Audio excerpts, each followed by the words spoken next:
It began like any other late-night stream, the kind that feels safe because everyone's tired. Cade leaned into his mic, cheeks lit by a ring light that hummed like a soft mosquito. "Overnighter before exams," he said, voice too brave for the hour. The viewer count hovered near 100 loyal faces, familiar jokes. Nothing in the frame looked dangerous, so everyone stayed. He loaded a retro horror game that always farmed reactions, the pixelated kind with creaking doors. The room felt small but warm. Blanket on chair, snack wrappers, the hum of an old PC. Chat spammed emotes. Someone teased him about jump scares and screamed into their mic. When the webcam stuttered, it felt like a cheap glitch, one frame of static, then normal. Only one viewer noticed a shadow behind him that wasn't there before. "Bro, you got filters on?" a message asked, lighthearted. Cade leaned close to the lens, amused, breath fogging the glass for a second. Behind him, the pixels rippled, not like noise, more like breath on water. He turned to check the corner. The corner turned into a question. He laughed too loudly and kept playing. The game menu produced a line of text he didn't click. Keep streaming in a font the game never used. He blamed mods, then blamed lag, then blamed himself for caring. Chat clipped it and moved on, because that's what chat does. Still, the cursor shook slightly as if someone else held the mouse. The ring light hummed an octave lower.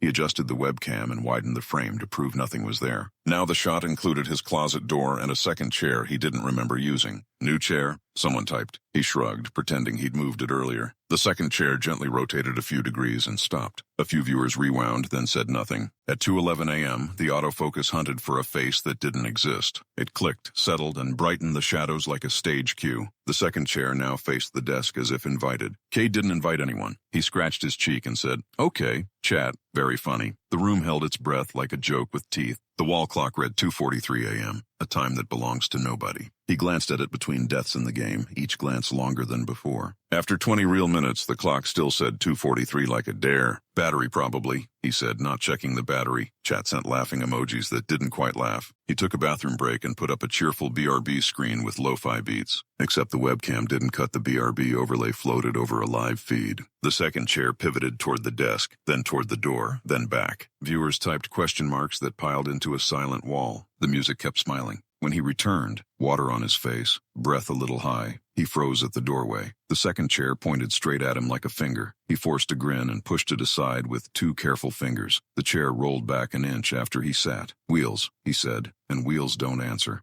He read a viewer email about a haunted VHS that taped over every midnight by itself. As he read, the capture card desynced by a heartbeat mouth and voice divorced. He clapped to sync. The audio clapped a second later somewhere else. The chat slowed, like everyone's fingers forgot the order of letters. Cade smiled without his eyes. A username he'd never seen popped up. Sleepless4. They typed, "Do not end." "New troll," he said lightly, while his hands tucked under the desk out of frame. He muted the mic and forgot to mute fear. Unmuted, the breath of someone else came through. He opened Discord for a spontaneous call-in segment he'd never tried. Only Sleepless4 joined. Their icon was a black square with a white dot. No voice, just inhaling through a cheap mic filter. "Your mic's scuffed," he joked, voice thinned by the room. The chair leaned, listening. He muted Discord. The breath stayed. He closed Discord. The breath grew closer, like it liked the attention. Chat spammed end stream as donations marched with the same message. The end stream button pulsed gently, shy, like it had stage fright. Cade clicked air. A fly crossed the lens and turned into a black pixel that wouldn't leave. He tapped the camera, and it tapped back. The frame jolted a hair. The pixel sat dead center like a birthmark. "Dead pixel," he said. "But pixels don't drag their wings. Pixels don't watch you breathe." He relaunched the game. A different title appeared. "The room you stream in." Minimalist, gray, same desk, same clock, same crooked poster. He loaded new game and found an avatar sitting where he sat. The in-game chair turned. The real chair matched it perfectly. Both stopped on account nobody said aloud. His phone vibrated with a flood of missed calls. No sound. The caller ID glitched through names he knew, then showed bedroom. He let it ring with the screen down because eyes make promises. The ring light dimmed without a hand near the dial. Time pushed on without moving.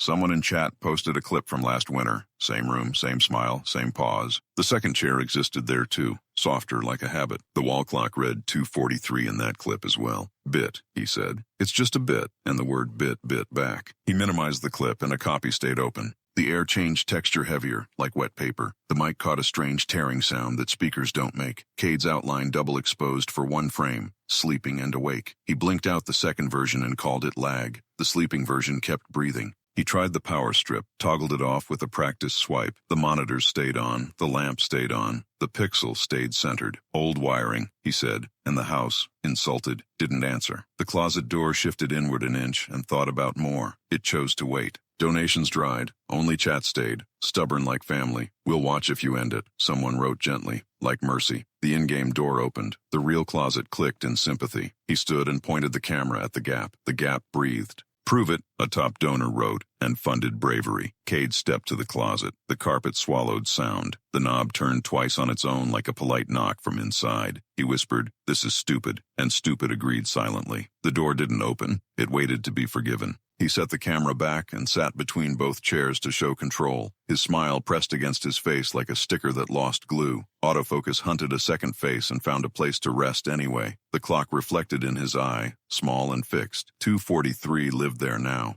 He announced a new format, no breaks, longer nights, lighter talk. He read wholesome emails about pets and weather while his hands shook. Every happy story made the pixel seem darker. Every laugh made the chair correct its angle. He kept going, like the word keep had teeth. Clips began appearing with future dates, posted by accounts made that minute. They showed this same hour, this same angle, this same polite horror. Someone typed, "You're streaming a rerun of tomorrow." Cade hovered over the end button that moved on its own. The button grew shy and vanished. Neighbors knocked. A hallway camera caught it clearly. Cade never answered, though food trays vanished beneath a door that never opened. The hallway cam glitched each time a tray slipped inside the present. Deliveries showed a hand that wasn't attached to him. Comments called it an ARG. The room called it home. The game announced a new objective. Look at yourself. Cade switched to the webcam full frame and regretted its honesty. His eyes lagged behind his smile by a fraction the human brain hates. Behind him, the clock's second hand twitched once, then felt ashamed. Everything apologized by staying the same.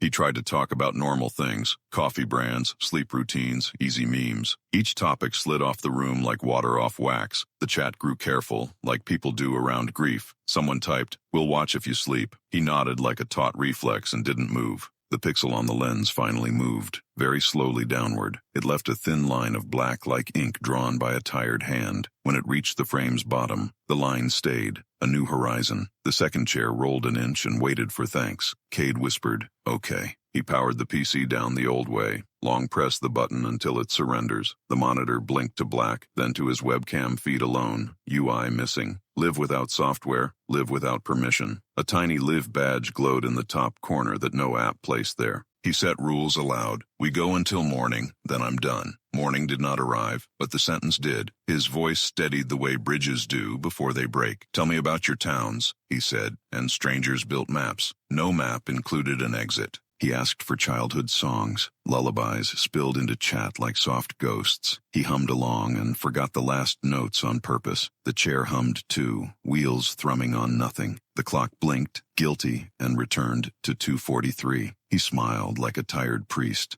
A viewer uploaded a side-by-side of Cade asleep and Cade awake, both currently live. Both had the same breath count, just in different orders. Cade stared at Cade and chose the one that blinked first. The other Cade kept breathing on a different beat. "Lag," he said, and Lag learned his name. He promised a big finale. He'd open the closet and prove a point. He stood, legs remembering stairs they'd never climbed. He gripped the knob. It felt warm like a sleeping animal. Inside was only dark, and then less than dark. Something exhaled his own name back at him. He left the door open, let dark spill like a polite guest into the room's corners. The mic picked up a low crowd murmur where no crowd was. The game chimed a new notification. "You did good." The stream put a small heart next to it by itself. He said, "Thanks," to a sentence. A calendar appeared as an overlay, dates circled. Last winter, 2 summers back, next spring. Each circled date linked to a clip of this same moment in time. Chat realized they were not watching live, they were watching now. Now, obeyed rules they didn't write. Cade clicked nowhere, and it worked.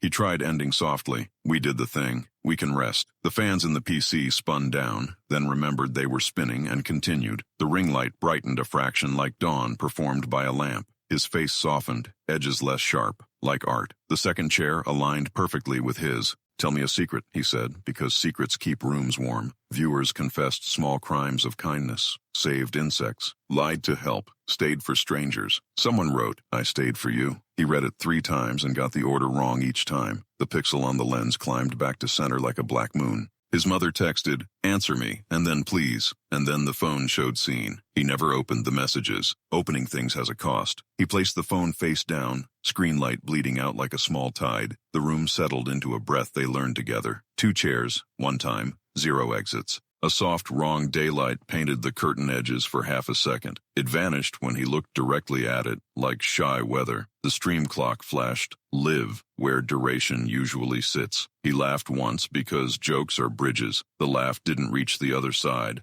He told a story about being 9 and afraid of basements, of freezers that hum like trapped bees. Chat told stories back. Basements everywhere, freezers everywhere, bees everywhere. The room liked stories. It moved closer to hear. The mic compressor kissed every breath into the same shape. The second hand on the clock tried again and forgave itself. He announced a schedule he never planned. Nightly, long, together, until we're done. No one asked what done meant out loud. Questions wake things. The chairs faced forward like students on picture day. The closet waited with its good posture of dark. He adjusted the camera 1 degree and felt watched correctly. New viewers arrived, found comfort in the fixed hour, the polite horror. They used the stream as a nightlight, a soundtrack, a steady hum. Old viewers said they'd been here since the start and forgot when the start was. Cade read names like prayers and pronounced them like places. Someone typed, "We're family now." An update installed itself that no store sold. Stream mode, forever. The menu offered 2 buttons, accept and accept. He clicked the left accept because habits matter. The room exhaled, relieved, the way hospitals exhale at visiting hours. The pixel on the lens winked and stayed. If you open the stream tonight, the clock still says 2:43 a.m. Generous as a loop. The chairs wait with good manners, facing you like hosts. The mic carries a breath that often matches yours if you linger. The chat scrolls slowly with names you don't remember adding. The end button is shy here, but you get used to that. People ask where Cade went, and the room answers carefully. It says he's here whenever you are, because that's how doors work now. It says the live stream ends when you do, and smiles like good lighting. Some nights you close the tab and still hear the breath. Some nights the breath waits for your next notification.